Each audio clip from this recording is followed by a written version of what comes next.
تحصیلي رستم ګورنمنټ پرایمري سکول خیرآباد 2.5 کاله مخکې ډیمالیش کېدو وروسته د سکول چارواکو طالب علمان د کرایې یو دیني مدرسې ته شفت کړل، خو د بده مرغه د فنډ د نشتوالي له وجې په سکول باندې کار بند شوی چې له وجې یې د سکول طالب علمانو ته یو شمېر مسلې راپېښې دي.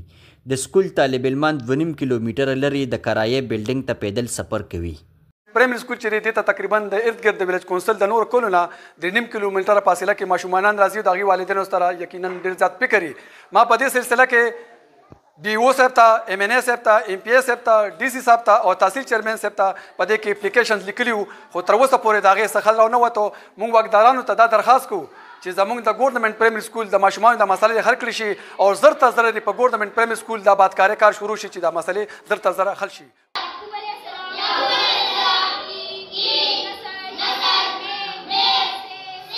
ضیاء ولس وایي چې د سکول په بلډینګ د کار شروع کولو لپاره موږ اعلی چارواکو او د تحریک انصاف منتخب ممبرانې اسمبلۍ ته څو ځله درخواستونه هم کړي، خو بیا هم په 2.5 کال کې زموږ په سکول باندې کار شروع نه کړی شو. زما نوم عبدالله دی، زه په 5م کلاس کې سبق وایم. زموږ سکول د 2.5 کالو نه وړاندې پروت دی.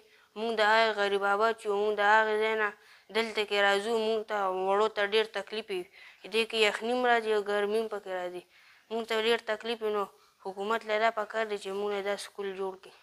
د ګورنمنټ پرایمري سکول خیرآباد طالب علمانو او ضیاء ولس د تحریک انصاف د منتخب ممبرانې اسمبلۍ او د وزیر تعلیم نه د سکول د جوړولو غوښتنه کړې. د کیمرا ټیم سره عمر خاکسار، رستم نیوز، مردان.